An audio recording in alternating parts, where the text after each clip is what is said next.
কর্ম হোক ভালো, কর্মে দুর্লভতা পাওয়া যায়। যে কর্ম তোমাকে নিয়ে যাবে কোথায়? তোমার স্বধাম সিধাম বৈকুণ্ঠ।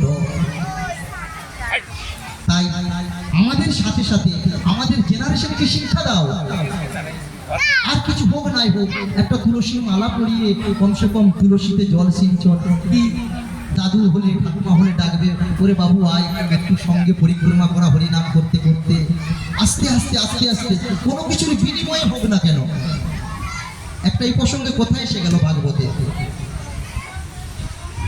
এক মা তার সন্তানকে রোজ হরিনাম করতে বলে, পরিক্রমা করতে বলে, সাধু সন্ত দেখলে প্রণাম করতে বলে, কিন্তু করে না।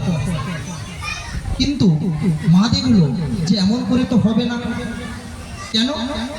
শাস্ত্র বলল মা বাবা যতই ভালো হোক, যদি ছেলে যদি অসৎসঙ্গ করে তাহলে কিন্তু তার সর্বনাশ হতে পারে। তাই শাস্ত্র বললেন কি না, বললেন সৎসঙ্গে হয় স্বর্গলাভ, অসৎসঙ্গে হয় সর্বনাশ। আমরা এমন দেখেছি বাবা মা ভক্ত, ছেলেও ভক্ত, কিন্তু আচরণ তার ভক্তের মতো নয়। বলে কেন? বলে এটা সঙ্গের অভাব। দেখো অসৎসঙ্গ করছে। তো সেই জন্য এটা বাবা মাকে লক্ষ্য রাখতে হবে যে সঙ্গটা ঠিক করছে কিনা। কারণ কেন না, বলে কলিযুগে তো ভগবানের ক্ষমতার থেকেও কলির ক্ষমতা অনেক বেশি। ভগবানের ক্ষমতার থেকেও কলির ক্ষমতা অনেক বেশি। যেমন না বলছে, যেমন ভগবান বিধান বের করলেন। কি বিধান বের করলেন গো বাবা? না বললেন কেউ যদি হরিনাম উচ্চারণ করে, হরিনাম শ্রবণ করে, ভাগবত কথা শ্রবণ করে, বলে অনায়াসে সে মুক্তি হয়ে যাবে।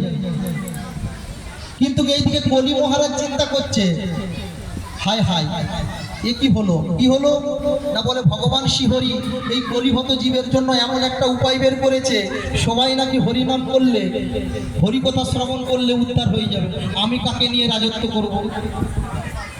কলি ক্রন্দন করতে লাগলো। কিন্তু ভালো হোক মন্দ হোক, ভগবান তো সবার পিতা, জগৎ পিতা। তাই কলির কথা চিন্তা করলেন, বললেন তুমি তোমার কাজ করবে।